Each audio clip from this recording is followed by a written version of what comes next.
So David's son Absalom is back in Jerusalem after killing his brother. Then David finally agrees to see him after 2 years. Absalom comes in, bows to him, David kisses him, then Absalom goes out to overthrow him. And then we see Absalom was a good politician. He first created an exciting image. He was already the best looking Israelite, and he has this special hair that he only cuts once a year. And then he gets chariots, horsemen, and 50 men to run before him. So Absalom looks cool. So David probably rode around Jerusalem on a donkey, but Absalom is riding in a chariot. He's got his hair flowing behind him, so he looks good.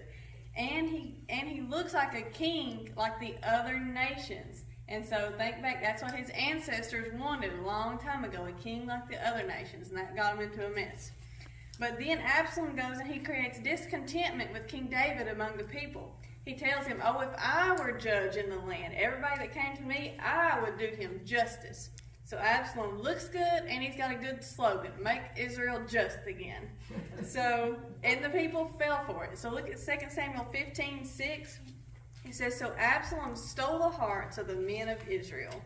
So we shouldn't get fooled by an impressive image on the outside, but we need to look past the outside at the inside. But Absalom appeared to have a humble, serving heart, but really his heart was filled with pride and rebellion, which sounds a lot like the first king of Israel. But this went on for a few years. Then Absalom goes to Hebron, and he declared himself as king. Then 13 and 14 it says, and there came a messenger to David, saying, the hearts of the men of Israel are after Absalom. And David said unto all his servants that were with him at Jerusalem, arise, and let us flee. So David decides to leave his city that he loved, Jerusalem, the city of David. And we're going to call his exit here the Trail of Tears, David's Trail of Tears. And we're going to look ahead and see how this looks ahead to the son of David, the one that was coming of his descendants, that would not only be king of Israel, but king of the world, king of heaven and earth, and that's Jesus. So let's look at it. So David and his family and his servants are leaving Jerusalem. Look at verse 18. It says, and all his servants passed on beside him, and all the Cherethites, and all the Pelethites, and all the Gittites, 600 men which came after him from Gath, passed on before the king. So it doesn't say the Israelites went with him, because most of them had turned on him, but who went with him? The foreigners, Cherethites, Pelethites, and Gittites. So how does that look ahead to the son of David? So Jesus found no greater faith in Israel as in a Roman centurion and a Canaanite woman. So he came unto his own, and his own received him not. But one day a woman from Canaan came to him, and she wanted him to heal her daughter. And he said, it is not meet to take the children's bread and cast it to the dogs. And she said, truth, Lord, yet the dogs eat of the crumbs which fall from their master's table. He said, O woman, great is thy faith. And then a Roman centurion came to him and wanted him to heal his servant. He said, Lord, I am not worthy that you should come under my roof, but speak the word only, and I know my servant will be healed. And it said, Jesus marveled, and he said, verily I say unto you, I have not found so great faith, no, not in Israel. So the first thing we see that they both had faithful foreigners. And then David looked at one of them, Ittai the Gittite, and he said, why are you going with us? He said, you're a foreigner and an exile. And he said, and you just got here yesterday. He said, don't come on the run with us. He said, you go back. But look at what Ittai said, verse 21. And Ittai answered the king and said, as the Lord liveth, and as my lord the king liveth, surely in what place my lord the king shall be, whether in death or life, even there also will thy servant be. So Ittai was saying, wherever you go, I'm going, and I will die for you.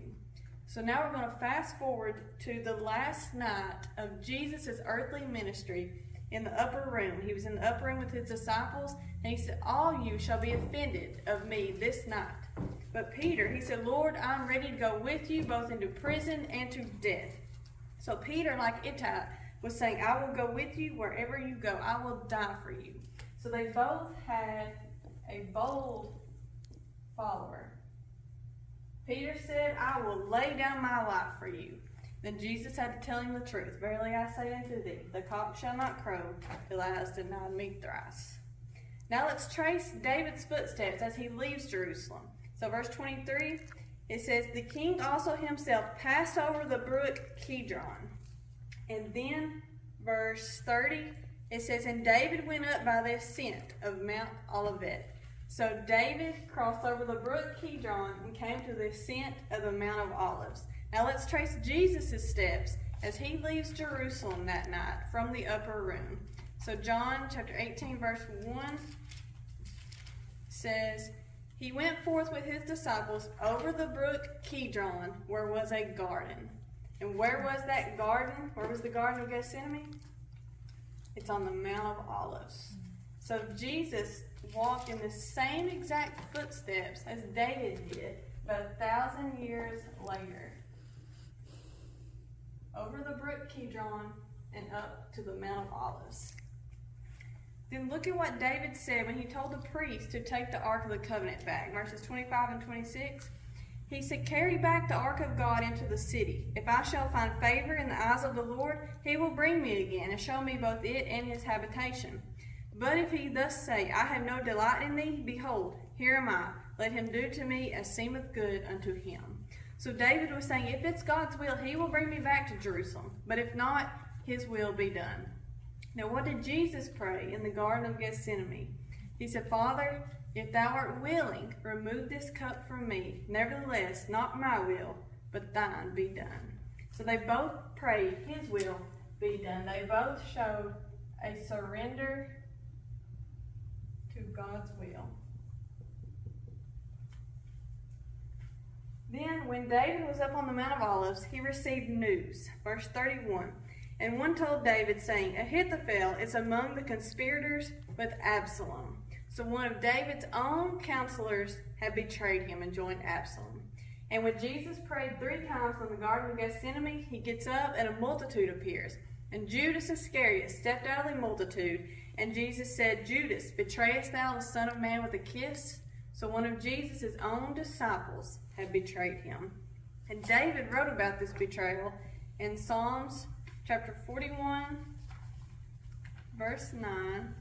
He said, "Yea, mine own familiar friend, in whom I trusted, which did eat of my bread, hath lifted up his heel against me." So that night in the upper room, Jesus had broke bread, gave it to the disciples, and who was there? Judas. Then he told them that one of them would betray him. He said, whoever I shall give a sop when I have dipped it." He dipped the bread, he handed it to Judas Iscariot. And then in the garden, when Judas showed up, Jesus said, "Friend, wherefore art thou come?" So Jesus called him friend. So mine own familiar friend, which did eat of my bread, hath lifted up his heel against me.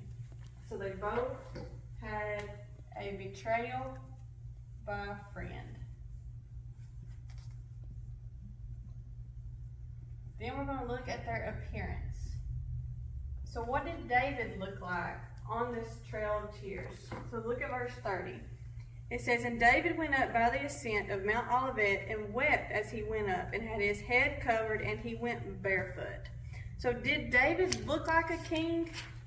No. But was he still king? Yes, he was. So what did Jesus look like that last night and into the next morning? So he'd been beaten, smacked, whipped across his back. He probably had no meat left on his back. They plucked out his beard. They stripped him. They put a robe on him. They put a crown of thorns on his head. They took a reed, beat his head with it.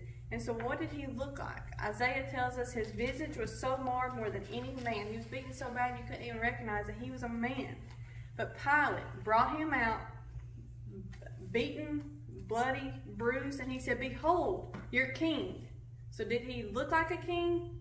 No. But was he still king? Yes, he was.